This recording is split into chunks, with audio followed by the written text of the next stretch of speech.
Are you ready, kids? Aye, aye, Captain! I can't hear you! Aye, aye, Captain! Alright kids, it's time to get started with our life cycles.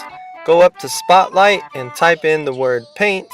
We're going to open up Paintbrush just like you've done before. Now, the life cycle we're going to create is going to look a little something like this. Now I know y'all been learning about life cycles, so we're going to create one too.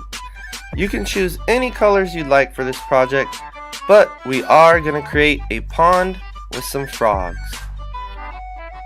So let's try to get our background finished today.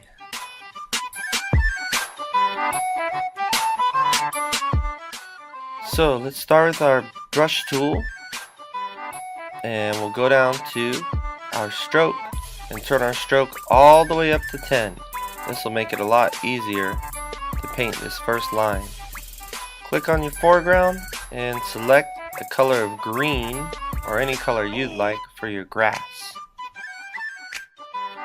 Now remember, when we paint this line, we got to make sure that we don't leave any gaps.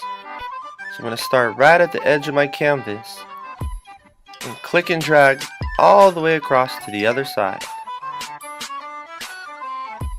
So if we look back at our example painting, you can see that the grass is a little bit thick. To create this effect, we're going to go ahead and paint a second line pretty close to our first one. Again, we got to make sure we go from edge to edge. Now how can we fill this grass area? That's right, the paint bucket or the fill tool. Since we have our bucket or our fill tool selected, let's go ahead and take care of our sky too. Choose any color for your sky and click in the sky area. And while we're at it, let's take care of our water as well.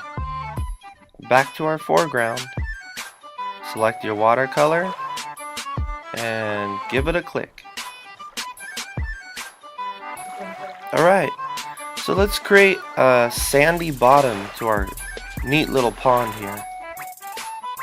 Once again, we'll use the same technique that we did for our grass. Grab our brush tool, select a color for the sandy bottom. I like this one.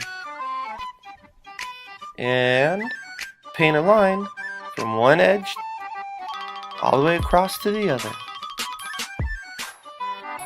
Now, how can we fill this sandy bottom again? That's right, the fill tool. Well, that's it for our basic background. We'll come back to this and add some cool little details to really bring our pond to life.